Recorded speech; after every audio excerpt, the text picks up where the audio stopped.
তোরা দিয়ে যা আমার ঘুমাইছে আমি তো সবার ওরকম ঘুমো চাই রে। ও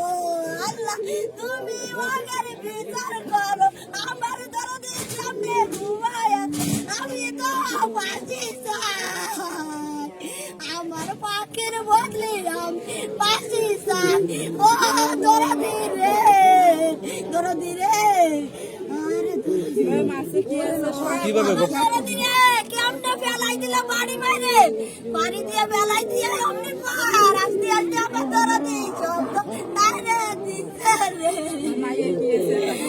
আমার কাকি রামটাও ধরাই দেয় মায়ে ও রামটাও ধরাই দেয়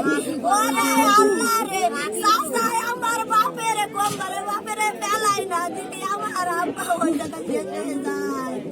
আমারে বেলাই দিয়ে ঘুরতে ঘুরতে যাই আমার ভাইও শেষ হয়ে গেছে রে। ওর ওই মোল্লা ওই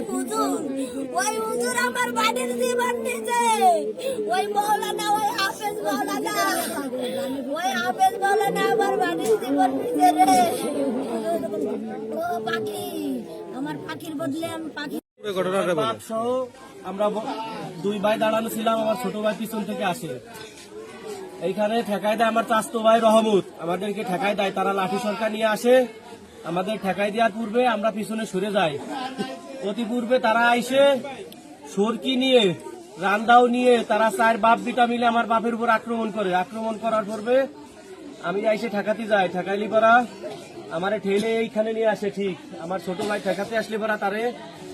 রড দিয়ে আর চাপাটি দিয়ে বাড়াইছে, বাড়ি মারার পরে মাথায় লাগছে, মাথায় লাগিয়ে সেই জায়গায় ছটফট হয়েছে, কয়েকজনে ধরে আমার বাইরে ওইখানে পানি দিয়েছে, পানি দেওয়ার পরে আমরা হসপিটালে নিয়ে গেছি, বাড়িতে বমি করছে, হসপিটালে নিয়ে যাওয়ার পরেও বমি করছে, বমি করার পরে তাহলে আমি ফরিদপুর নিয়ে গেছি, ফরিদপুর নিয়ে যাওয়ার পরে আমার ভাই আর নাই, আমার ভাই আর নাই, আমার সাথে আর কথাও বললো না, আমার ভাই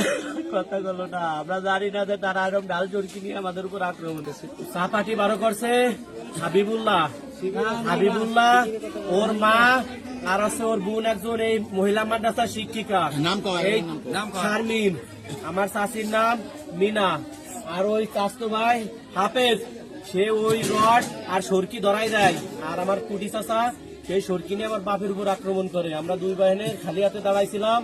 এনে অনেক লোক ছিল, তারপরে আমরা ঠেকাতে গেলে আমাদের উপর আক্রমণ করে, আমরা সরে যাই, আমরা সরে যাওয়ার পরে তারপরও আমার বাইরে এই জায়গায় একটা আঘাত করছে, যদি তাদের সাথে আমরা মারামারি করতে যেতাম তাহলে আমরাও মারা যেতাম। নীরবকে বাড়ি দিতে সর্বপ্রথম বাড়ি মারছে হাবিবুল্লাহ, এরপরে উবাইদুল্লাহ এবং উবাইদুল্লাহর ভাই আলামিনের পরে আসলে আমার কুড়ি চাচা, আর ওইখান থেকে রড ওদের হাতের পড়ে যায়, আমার ছোট চাচি আর আসলে চাচতো বোন ওই রড ধরাই দেয়, রড ধরাই দেওয়ার পরে তারা হচ্ছে আক্রমণ করে, আর আমার এইখান থেকে লোকজনের টাইনে নিয়ে যায়, টাইনে নিয়ে যাওয়ার পরে আমি ওই পাশে যাই, দেখি আমার ভাই ছটপট আসছে, আমার ভাই আর নাই।